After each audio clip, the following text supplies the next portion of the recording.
কোঠা সংস্কার আন্দোলনে পুলিশের গুলিতে নিহত আবু সাঈদের পরিবারকে জোর-জবরদস্তি করে গণভবনে নেওয়া হয়েছিল বলে অভিযোগ করেছেন তার বড় ভাই রমজান আলী। শনিবার সকালে অন্তর্বর্তীকালীন সরকারের প্রধান উপদেষ্টা নোবেলজয়ী অর্থনীতিবিদ ডক্টর মোহাম্মদ ইউনূসের সঙ্গে কথা বলার পর গণমাধ্যম কর্মীদের কাছে এই অভিযোগ করেন তিনি। ডক্টর ইউনূসের সঙ্গে কী কথা হয়েছে জানতে চাইলে রমজান আলী বলেন, তিনি ডক্টর মোহাম্মদ ইউনূস আমাদের প্রতিশ্রুতি দিয়েছেন যে আমাদের পাশে আছেন এবং ভবিষ্যতেও থাকবেন।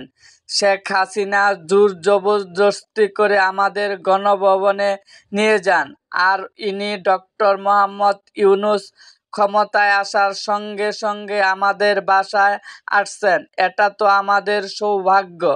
আবু সাঈদের বাবা মকবুল হোসেন বলেন, ছেলের নামে সরকারি হাসপাতাল চেয়েছি যাতে মানুষ বিনামূল্যে ঔষধ পায়। একটা মসজিদ দাবি জানিয়েছি, রাস্তা কলেজের নামকরণ করতে বলেছি, তার নামে যেন মাদ্রাসা হয়, আর ছেলে হত্যার বিচার চাইছি। উনি সব করবেন বলে কথা দিয়েছেন, শুধু আজ নয়, সব সময় পাশে থাকবেন। উনি অনেক ভালো মানুষ। আবু সাঈদ নিহত হওয়ার পর হৃদয় বিদারক কান্না আর আহাজারি করেন তার বোন সুমি আক্তার। বিশ্ব দরবারে তার আহাজারিতে লাখো মানুষের চোখ ভিজেছে।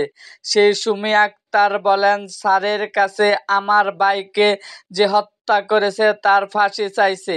এর পেছনে যারা আছে, যারা ষড়যন্ত্র করেছে, তাদের ফাঁসি চাইছে। আমার ভাইয়ের মতো যারা আন্দোলনে মারা গেছে তারা যেন ন্যায় বিচার পায়। আবু সাঈদের নামে একটি বিশ্ববিদ্যালয় বা ক্যাম্পাস, মসজিদ, মাদ্রাসা, রাস্তা, কালভার্ট যেন তৈরি করা হয়। আমার ভাইকে যেন শহীদ মর্যাদা দেওয়া হয়। আমরা এই দাবিগুলো উপস্থাপন করছি। উনি প্রতিশ্রুতি দিয়েছেন সবগুলো বাস্তবায়ন করবেন। আবু সাঈদের আরেক ভাই হোসেন আলী বলেন, এতদিন ভয়ে আমরা কিছু বলতে পারিনি। তারপর আমাদের বিষয়টা অনেকে জানে। আমরা তো গণভবনে যেতাম না যদি প্রশাসন থেকে আমাদের উপর চাপ দেওয়া না হতো। আজকে নতুন বাংলাদেশের নতুন সরকার আমাদের বাড়িতে এসে খোঁজখবর নিয়েছে, এটাই তো বড় পাওয়া। আমরা চাই সাঈদের আত্মত্যাগের যেন মূল্যায়ন হয়, তার খুনিদের যেন বিচার হয়। এরকম আরও ভিডিও পেতে এবং রাজনৈতিক অঙ্গনের নানা ঘটনা ও ইতিহাস জানতে আমাদের মুক্তাগাছার ইতিহাস মিডিয়া ইউটিউব চ্যানেলটিকে সাবস্ক্রাইব করুন এবং পাশে থাকা বেল আইকনটি বাজিয়ে দিন।